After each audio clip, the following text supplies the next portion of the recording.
Programang ito ay rated SPG. Striktong patnubay at gabay ng magulang ang kailangan. Maaaring may masiselang tema, lengguwahe, karahasan, sexual, horror o droga na hindi angkop sa mga bata.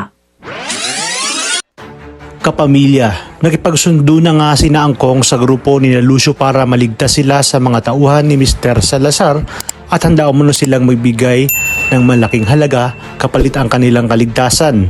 Sa kabilang banda, nang makita ni Marsing at Nita si Ramon, ay nasabi niya nga na baka hindi totoong nag-abroad ito kasama si Mokang at wala nga silang kakayahang harapin si Alberto at masakit lang sa kanya bilang ama ay wala nga siyang magawa kundi ipanalangin na lang ang kaligtasan ng kanilang anak na si Mokang.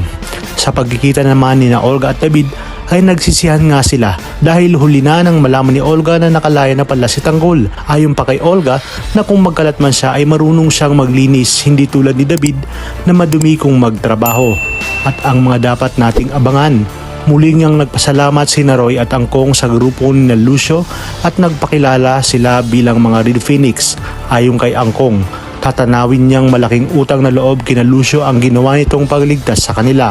Sa pag-uusap naman ni Angkong at Roy ay sinabi ni Roy na kilala niya ang tumira sa kanila at hindi nga siya pwedeng magkamali.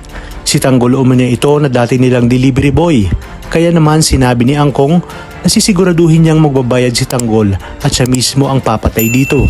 Masusukol na nga rin sina Primo kasama si Amanda ng kapulisan at matatangay si Amanda upang dalhin kay Agustos habang si Tanggol naman ay nagsimula ng magtrabaho sa bar bilang janitor.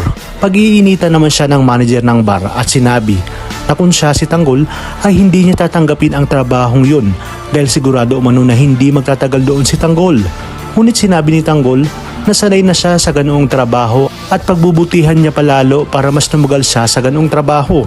Talagang kapanapanabig ang mga susunod na tagpo sa teleseryeng ito. Kaya naman sabay-sabay natin itong pakaabangan. At kung bago ka pa lamang sa akin channel ay sana huwag kalimutang mag-like at subscribe. Pindutin ang notification bell para updated kayo palagi. Maraming salamat sa inyong panonood at hanggang sa muli, kapamilya.